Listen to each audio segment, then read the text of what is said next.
Inkuru yabaye kimomo, inkuru iri mu binyamakuru byose hano mu gihugu, inkuru yavuzwe ku maradiyo akomeye, iyi nkuru yavuzwe ahantu hose, irimo iraca ibintu kandi ni inkuru ibabaje mu by'ukuri.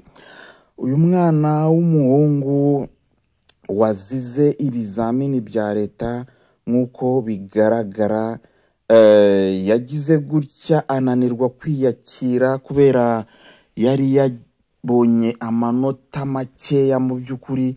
Nk'uko bigaragara yabuze igice niko umuntu yabyita, kuko buriya ibice bitanu kugira ngo yuzuze 50 abone 1/2 nk'uko itegeko ribigena, niyo ntandaro y'urupfu rwe. Uyu mwana w'umuhungu ngo yaramaze iminsi rwose atarya atanywa, mu by'ukuri yari yarafashe umwanzuro n'ubundi wo kwiyahura, ariko ni byaza gusobanukirwa, ntibyamenywa n'amaso y'abamureraga, kubera ko umuntu iyo agitekereza icyo kintu burya nta kindi kiba kibyihishe inyuma mw'abantu mwe. Uyu mwana wari amaze igihe kinini yarikingiranye mu cyumba cye, biravugwa yuko yahishe abantu amakuru ndetse ntibamenya n'ibyo ari byo. Kumbe we yakoze uruvange rw'ibyo kunywa, ibi ngibi twakwita ko ari uburozi. Afata supaguru ndetse akoresha n'ibindi bita glycerine murayizi mwese. Yaba na supaguru umuntu waba atayizi yayishaka, hanyuma akamenya kujya ayirinda mu by'ukuri.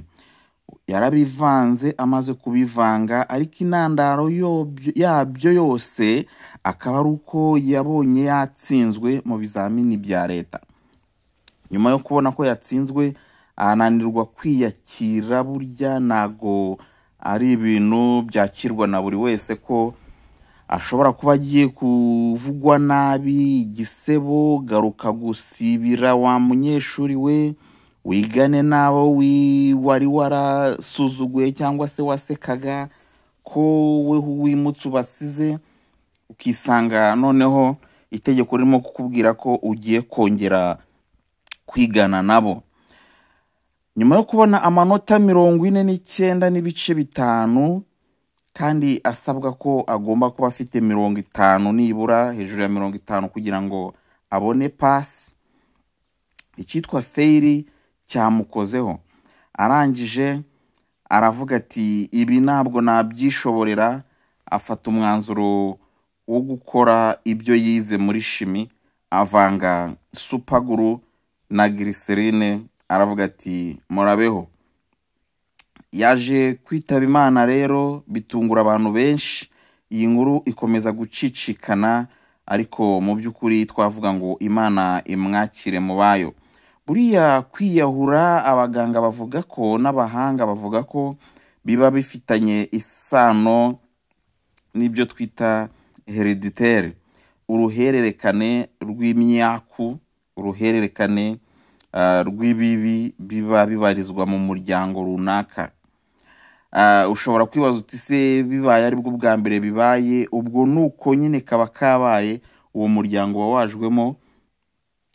Ntago biba bikozwe inshuro imwe, biba bizongera bigakorwa, bikongera bigakorwa, bikongera bigakorwa, kubera ko n'ingeso ni umuco ukorwa mu muryango, ugasanga bibaye uruhererekane. Abantu bose bo muri uwo muryango bakazagenda babihererekanya igisekuru ku kindi. Mu muryango hakaba harimo umuco cyangwa se ingeso cyangwa umuvumo wo kwiyahura. Umuntu yavuga rero ngo aya manota yagakoze kubera ko niba wananiwe kwiyakira ko watsinzwe, urumva nanone ku rundi ruhande aba ari ubugwari, kuko baravuga ngo asiyekubali kushindwa si mshindani. Hii hapa ni methali ya Kiswahili inayomaanisha kuwa wewe kama si mpambanaji, wewe kama hauko tayari kushindwa, ina maana wewe si mzuri wa kushindana. Katika maisha unatakiwa uwe mzuri pia wa kushindana. Unaposhindwa basi unakubali, sio kushindwa alafu kaanza kufanyaje, kaanza kupasua vioo, kaanza kuharibu mazingira eti kisa umeshindwa. Ntabwo ari byiza kubona ko watsinzwe hanyuma ugatangira kunanirwa kwiyakira. Buriya umuhanga n'uwumenya ko yatsinzwe hanyuma agategura neza, hanyuma kugira ngo ubutaha azatsinde. Ibi ngibi byakomeje kuvugisha abantu benshi, bamwe batazi ukuntu byagenze ndetse n'impamvu yabyo. Ubona akantu gutyo kagacaho wirukanka, ariko ntabwo ari byiza no kuri rimwe na rimwe biba bikwiriye ko umuntu asobanukirwa icyabaye. Ibi bintu rero nyabuneka mujye mukurikirana, ababyeyi mukurikirane inkomoko, mukurikirane icyabaye. Utazabona umwana yikingiranye mu nzu rimwe, yiriwe mu nzu ngo ugire ngo biroroshye. Koresha uko ushoboye, muganirize, umubwire ko nabirenze, nta cyabaye muri za mvugo z'iki gihe, ko nawe ubutaha amahirwe araye. Ibi ngibi rero mbona akenshi biba byatewe n'uburangare bw'abarera cyangwa se abakurikirana uwo muntu nyakwigendera.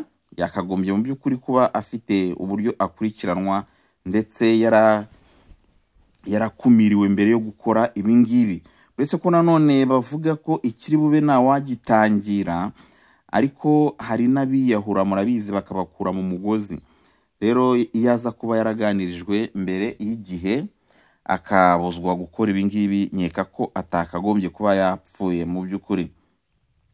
N'uburangare buba bwarabayemo, kuko buriya iyo butaza kubamo nyaboneka aba yaragize gute, aba yararokowe ubuzima bwe, nabe yakwiyahura nk'uko yabigenje. Reka rero abantu tujye dukurikirana ndetse munamenye niki cyatumye runaka afata umwanya wo kwirirwa yikingiranye. Ese arimo gusenga, ari mu masengesho? Usanzwe ubimuziho se? Yarabikubwiye se ko agiye gusenga? Ibi byose rero biba byiza iyo ukurikiranye ukamenya impamvu yabyo. Ntabwo biba bikwiriye ko uterera iyo ngo ubwo nyine nuko nguko yabihisemo uyu munsi. Oya, biba bikwiriye kandi ari byiza ko wamenye impamvu yabimuteye. Iki ngiki wenda kiraza kubabaza abantu benshi, kandi koko ni nabyo, ariko habeho kwihangana, kuko nta kundi byagenda. Umuryango wabo usigare wihangane nyabona, Imana imwakire mu bayo. Duhe subscribe kubw'akazi keza tuba twakoze, naho ubutaha mu makuru yacu nakagaruka.